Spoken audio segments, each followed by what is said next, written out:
Tuesday, a school psychologist for the Papillion La Vista School District was arrested after police say he sexually assaulted a child. Now we're learning more about his past in schools and in law enforcement. 44-year-old Jeffrey Fauble, a psychologist at G. Stanley Hall Elementary, was arrested Tuesday morning on 4 counts of sexual assault of a child. According to reports, the assault did not involve a PLCS student. Before becoming a school psychologist at PLCS and a classroom paraprofessional at Ralston Public Schools, officials confirmed to us that Fauble was a deputy from Pottawatomie County from 2005 until 2010, when he was accused of having a relationship with a female inmate. A petition to decertify Fauble as a law enforcement officer was filed in October of 2010, and in 2011, Fauble was decertified.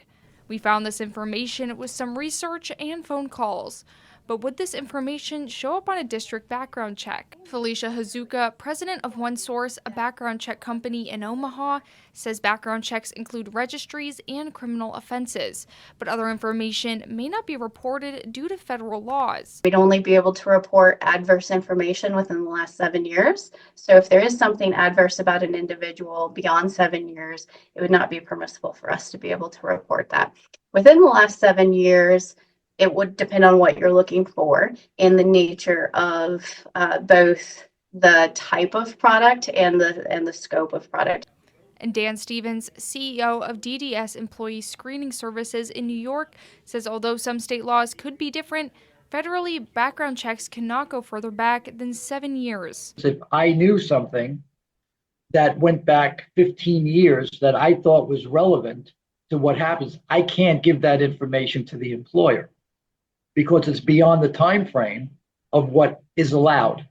According to Hazuka, background checks would reveal criminal convictions whether they were in the past 7 years or not, but arrests without convictions would not be included on any background check. Fauble is set to appear in court Thursday at 1 p.m. I asked the district about his background check process and vendors. It declined to provide that information. I'm Greta Gady, 3 News Now.